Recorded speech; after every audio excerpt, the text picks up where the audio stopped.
Metidos con Dios. Si yo ya tengo mi agenda para planificar, como lo enseñó mi querido pastor, si yo ya tengo la espada, si yo ya tengo esa valentía, como lo enseñó mi querida pastora Maribel, ¿qué me falta a mí para yo poder llevar a cabo o ejecutar aquellas cosas que tengo que realizar en este nuevo año? Tengo que ser comprometido con el Señor, tengo que ser comprometido con mis pastores, comprometido con mi casa y con cada una de las asignaciones que a mí se me ha entregado. Muchas veces vemos la palabra comprometidos como una presión, pero vamos a aprender un poquito de que el ser comprometidos es una obligación prácticamente que al inicio nosotros adquirimos por una promesa que cada uno de nosotros hacemos. ¿Por qué? Porque damos una palabra y nosotros empezamos a formar ¿qué cosa? Una fe empeñada. ¿Qué será, Yael, una fe empeñada? Explíqueme, hermana, explíqueme, profeta, explíqueme, pastora. Una fe empeñada es un interés y un esfuerzo. Es el interés que yo le ponga a la asignación que se me han dado. Es el esfuerzo que yo le ponga a cada cosa que tengo que realizar en la iglesia, sea la más pequeña o sea la más grande. También el estar comprometidos es un pacto que yo hago.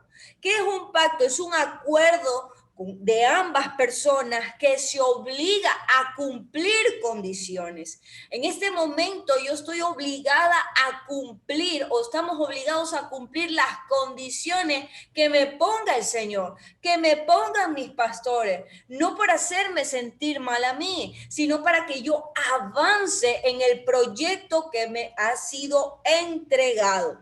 También el estar comprometido es una responsabilidad. ¿Qué es ser una responsabilidad? Esto es una cualidad. ¿Cuántos de nosotros podemos desarrollar esa cualidad de ser responsable, de poder responder, de poder nosotros ser capaces de estar ahí firmes a un contrato, de poder nosotros dar siempre las características, siempre estar enfrente de lo que a mí se me ha otorgado? Y aquí quiero que presten mucha atención porque estar comprometidos es tener visión. Lo venimos viendo desde el inicio que hemos estado escuchando la enseñanza, la charla, y cómo yo, Yaelita, puedo formarme en esta visión. Tengo que entrar en un sistema de visión espiritual. Vamos a entrar a un sistema visual espiritual. Pero ¿cómo yo puedo transformar mi visión? ¿Cómo yo puedo cambiar de lo terrenal a lo sobrenatural? Que aunque para nosotros es sobrenatural, esa es la naturaleza de Dios. Y es que cuando nosotros vemos una imagen, nuestro cerebro empieza a transformar la imagen, empieza a crear un estímulo. Entonces empezamos a familiarizarnos con aquello y luego en un futuro lo podemos reconocer. Es decir, mi estímulo va a ser que mis pastores me digan, líderes, hoy toca vigilia. Que mis pastores me digan, líderes, hoy toca ayuno. Que mis pastores me digan, líderes, hoy nos toca ir a evangelizar, o a un grupo designado les toca realizar tal labor. Entonces, cuando yo empiezo a tener ese estímulo, cuando yo lo empiezo a transformar en mi cabeza, cuando yo me empiezo a familiarizar, en cualquier momento que me den la orden, yo voy a empezar a reconocer que aquella visión viene de un sistema espiritual, que aquella visión viene del reino de los cielos, que aquella visión Jesús la proyectó para los pastores. Entonces, ¿qué va a ocasionar? Que cuando yo ya me familiarice con esto, no voy a decir, ay no, qué aburrido, otra vez los pastores me dicen reunión, otra vez los pastores me dicen un ayuno, otra vez los pastores nos dicen que nos levantemos en la madrugada a orar. Entonces, quiere decir que usted no se ha familiarizado con la visión. Cuando usted se familiarice con la visión, usted va a entrar en lo mismo que están diseñados sus pastores, en lo mismo que el Señor ha diseñado para la iglesia, en los mismos proyectos que el Padre ha puesto para cada uno de ustedes. ¿Por qué se los digo? Vemos dos ejemplos. Uno en el Antiguo Testamento, la mujer de Lot, por mirar hacia atrás, ¿qué pasó? Se convirtió en estatua, no siguió al frente, no siguió lo que el Señor les había indicado. Vemos también una historia similar en Pedro en la barca. Se dice que Pedro empezó a caminar cuando vean a Jesús. Los discípulos, ¿qué dijeron que habían visto? Un fantasma. A pesar de que habían pasado con Jesús mucho tiempo, no se habían familiarizado con él. No habían tenido esa sensación de que el Padre se podía manifestar de distintas maneras. No habían tenido esa familiaridad de decir, él puede aparecer en cualquier momento. A pesar de la tormenta, él me va a ayudar. A pesar de la circunstancia que estoy atravesando, él me va a extender su mano. Y Pedro salió, dice, y a pocos pies del maestro, él cayó. ¿Pero por qué cayó? Aquí vamos a ver un aspecto negativo. Él no estaba en pecado. Él no andaba en la carne, pero sin embargo tuvo miedo. Él alimentó sus miedos. ¿Cuántos de nosotros como líderes muchas veces perdemos las cosas por alimentar los miedos? ¿Cuántos de nosotros muchas veces alimentamos nuestro terror, la frustración, el fracaso, teniendo al maestro enfrente? Entonces es la hora de decir, voy a dejar todo miedo, voy a dejar toda frustración, voy a dejar decepciones, voy a dejar desesperación y me voy a enfocar con mi visión espiritual que el maestro está enfrente de mí. También tenemos que tener coraje, pero no coraje de andar peleando con mis otros líderes, no coraje de andar peleando con mis pastores, no coraje de andar peleando con los hermanos de la iglesia, sino que el coraje cuando uno está comprometido es aquel que tiene la fuerza y desde el corazón. Eso es coraje, porque viene de corazón. Entonces es el esfuerzo, es la fuerza que usted le va a meter a la asignación que le han entregado. Es la valentía, como lo decía la pastora, que usted le va a poner a cada una de las cosas que se va a enfrentar, sea en lo físico, sea en lo espiritual. Usted va a empezar a desarrollar ese coraje para esforzarse. ¿Y qué le va a ayudar ese coraje? A traspasar situaciones de peligro, para continuar al frente a pesar de que usted vea un ejército, aunque mil gigantes se levanten, aunque cosas acechen la iglesia, aunque vengan murmuraciones, críticas terrenales, aunque el enemigo quiera derrotarlos enviando cosas a la iglesia, ahí tienen que estar ustedes los líderes, valientes, esforzados como aquellos soldados que ayudaban a David, aquellos soldados que no temían, aquellos soldados que iban aguerridos a la batalla. Entonces, tenemos que tener ese coraje para poder defender y sostener la iglesia, para poder defender y sostener Guayaquil, para poder defender y sostener las familias. ¿Y cuál es todo lo contrario a aquello? La cobardía, el desaliento, el desánimo. Si esas cosas han visitado tu casa, si esas cosas han empezado a visitar tu vida, es tiempo que le digas, me despido de ti. Te abro la puerta para que salgas, porque este año voy a ser ese guerrero valiente para reforzar las bases de la iglesia y poder seguir avanzando. Otra de las cosas de estar comprometidos es tener gratitud.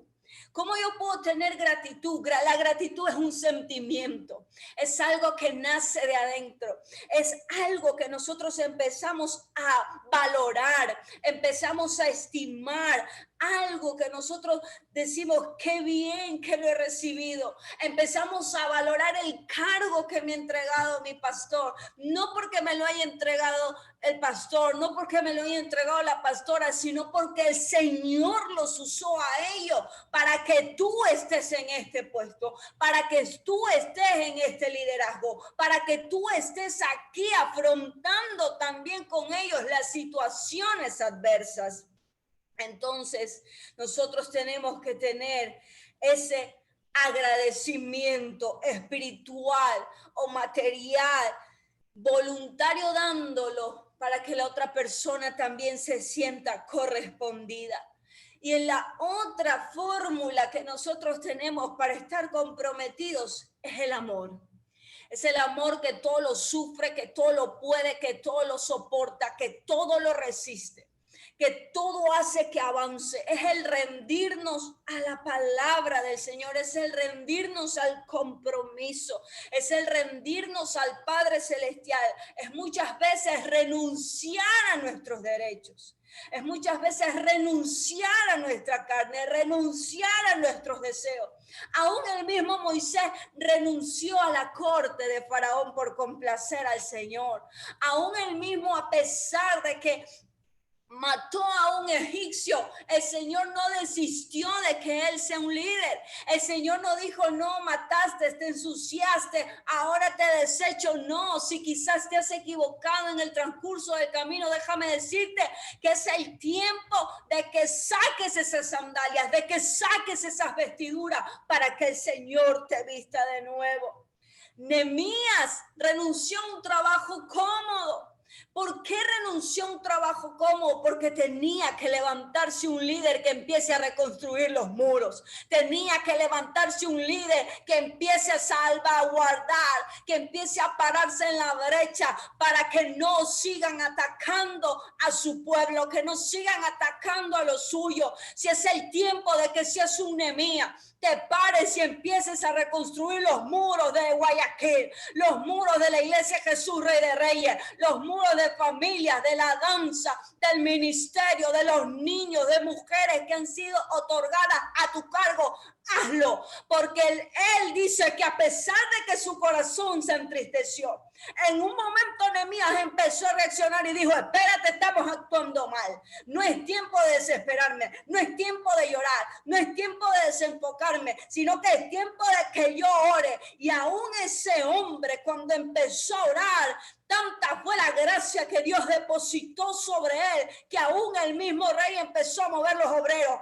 que aún el mismo rey empezó a convocar la gente a su favor. Yo no sé quién eres tú, pero sí te digo, ahora toma la capacidad que tenía Nehemías para que aún altos mandos te sirvan para el Rey de Reyes, para que aún hombres y mujeres de la política, hombres y mujeres pudientes, sean aquellos que sirvan para la iglesia, sean aquellos que sirvan para el ministerio. Yo no sé quién tiene esa capacidad, pero dice el Señor, ahora te la entrego para que te muevas, ahora te entrego, abro, dice el Padre, las puertas con gente que les va a ayudar, con gente que aunque ustedes no tengan los recursos, son gente que el Señor va a depositar la palabra para que ustedes tengan los recursos necesarios y hacer cosas sorprendentes. Era un hombre que creyó en el Señor y que aún siendo él un copero pasó a ser un líder de construcción.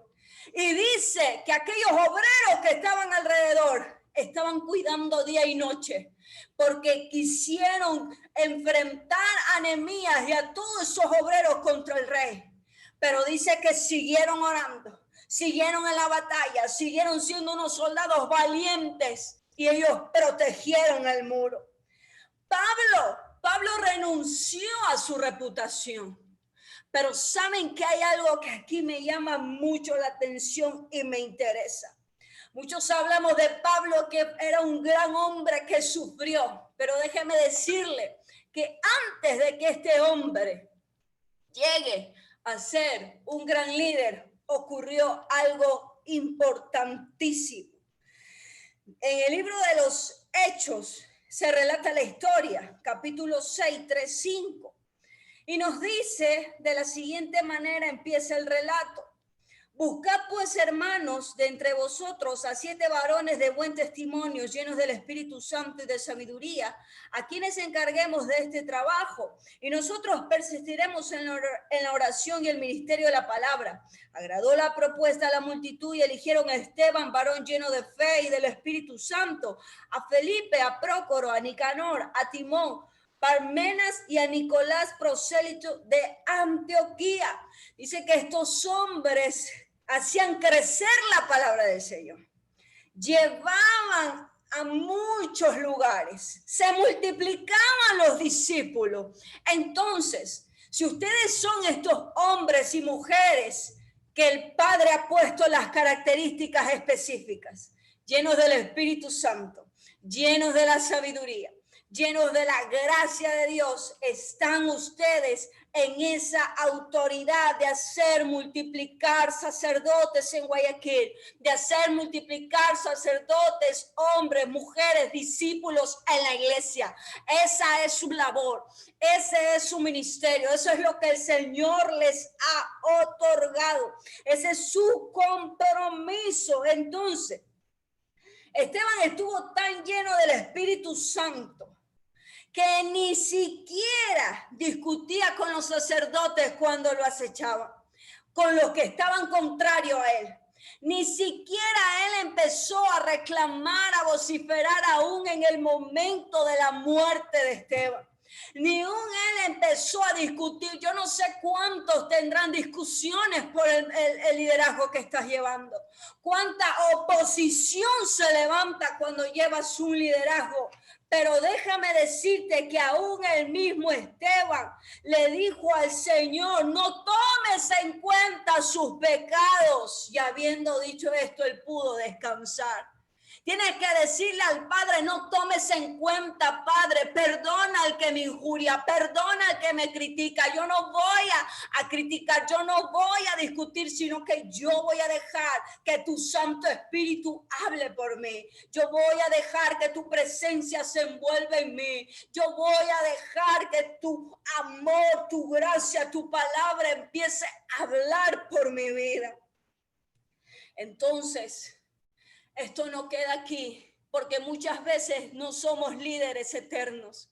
Muchas veces nosotros no podemos estar a cargo de todo, sino que tenemos que también delegar funciones. Pero ¿sabe qué pasa en el momento? Dice que las ropas de Esteban cayeron a los pies de Saulo. Entonces esto quiere decir que el manto de liderazgo que tú tienes en algún momento va a caer en algún hombre o en alguna mujer que quizás aún no ves tú esa proyección de Dios, que quizás tus ojos físicos no pueden analizar, pero con la visión espiritual te podrás proyectar a ver quién tiene esa capacidad de tener el liderazgo como lo tenía Pablo. Y vemos una historia similar también en el Antiguo Testamento, en Segunda de Reyes. ¿Cuántos no conocemos a Elías y Eliseo? Este hombre seguía a Elías. Eliseo era un hombre que anhelaba conocer más de quién portaba Elías. Eliseo era un hombre que estaba ansioso de saber qué era lo que cargaba Elías encima, que nunca lo dejó, que nunca lo abandonó, sino que siempre estuvo ahí. Viva Jehová, que en cuya presencia estoy, que no te dejaré. ¿Cuántos le dicen ahora a sus pastores? No los dejaré, estaremos apoyando, pese a la tormenta, pese a las circunstancias, pese a que los critiquen, pese a que los injurien, pese a que hablen mal de ustedes, pese a que atenten contra la iglesia, pero nosotros nos vamos a quedar, aunque me digan, él no es tu pastor, él no puede ser tu pastor. Yo digo sí, porque Eliseo me lo enseñó, que continuaba con Elías a pesar de la tormenta, continuaba anhelando saber qué era lo que él portaba. Entonces este hombre le pidió su doble porción. Tienen que anhelar, aprender a seguir de las porciones que tienen sus pastores para que el Espíritu Santo de Dios las perfeccione. Tienen que ser como un Aarón y un Hur que sostenían las manos de Moisés para que Moisés no deje de orar, porque si no perdían la batalla. Si se caían sus manos, empezaban a perder la guerra. ¿Cuántos de ustedes están dispuestos ahora a decir, vamos a levantar las manos de nuestros pastores cuando se sientan cansados, cuando se sientan caídos, cuando se sientan atribulados, cuando ya no sepan qué hacer? Vamos a hacer nosotros el apoyo, las bases, las paredes para poder sostener esta iglesia. Entonces aquí vemos dos puntos. Esteban fue un padre prácticamente espiritual, fue un pastor que le dio un camino, que abrió un camino para Pablo, que en aquel entonces era Saulo. Y tenemos a un Eliseo que seguía las pisadas de su pastor, que seguía las pisadas de su maestro para continuar con el liderazgo.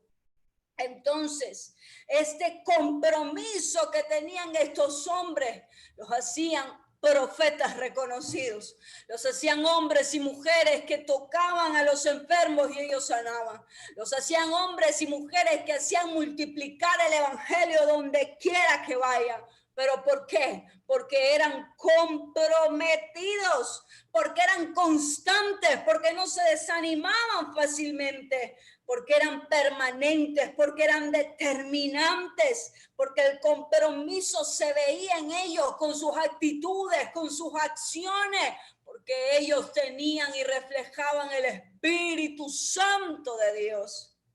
Entonces, el compromiso con el Padre es aquel que nos da fuerza para dar un testimonio.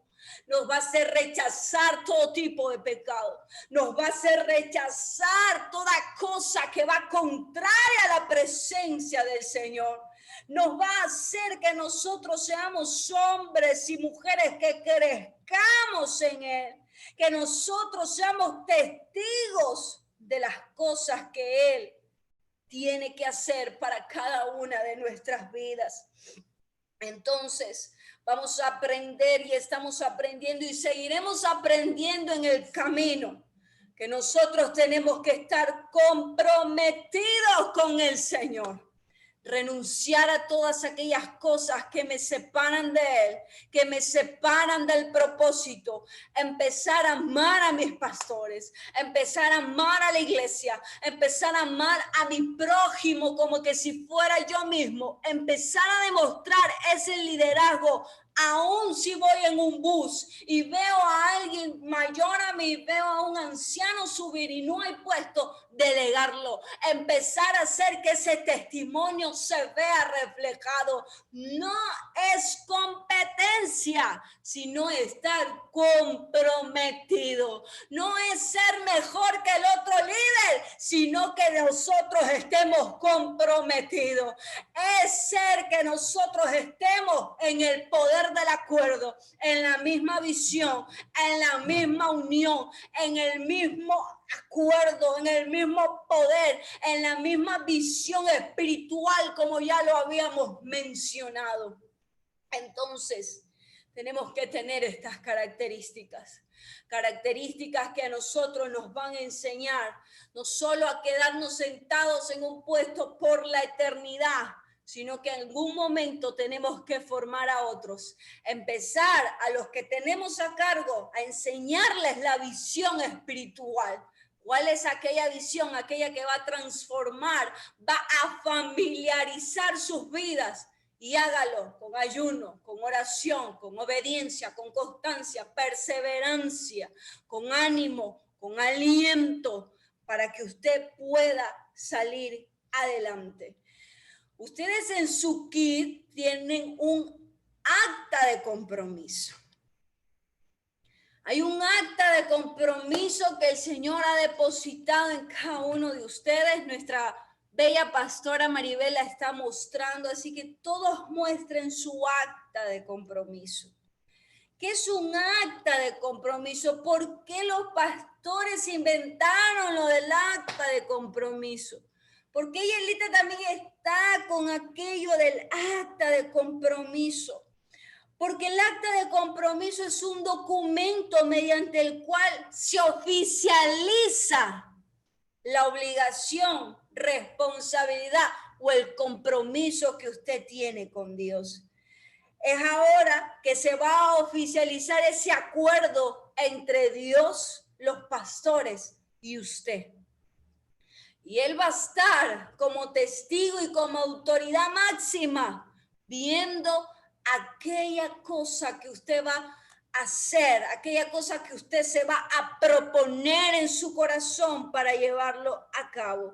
Entonces aquí claramente hemos visto cuáles son los compromisos que hemos adquirido. Recordar que vamos a tener la seguridad de su presencia a pesar de todas las cosas. Recordar que en esta acta usted va a firmar un compromiso con Dios, el compromiso de la misma visión que tienen Dios, los pastores y la iglesia. Es como un techito, el Señor, sus pastores y ustedes, toda esa casa, son esa poderosa casa que el Señor ha puesto para darle protección a muchos que lo necesitan. Y también el compromiso con sus pastores, de que si usted da la palabra, como ya lo mencionamos anteriormente, usted tenga esa cualidad de ser capaz de responder a aquel contrato que el Señor ha designado. Así que usted va a empezar a firmar. El Padre, el Hijo y el Espíritu Santo de Dios son los testigos en esta hora del acto que usted va a hacer. Esto es un acto profético que usted va a establecer. Esto es un contrato que usted empezará a dejar su vida por vivir la de Cristo, pero el que deja su vida por vivir la de Cristo atraerá muchas bendiciones para su casa, muchas bendiciones para su iglesia, y tener aquella seguridad de que va a poder enfrentar a cualquier desafío, a cualquier circunstancia, a cualquier temor, a cualquier batalla, y que él va a lograr, porque el que trabaja para el Señor y está comprometido con él no lo deja solo. Así que esa acta que usted tiene ahí, cada que usted la vea, cada que usted vea ese documento, usted va a decir: voy a recordar el compromiso que tengo con Dios, con la iglesia, con mis pastores. Amén.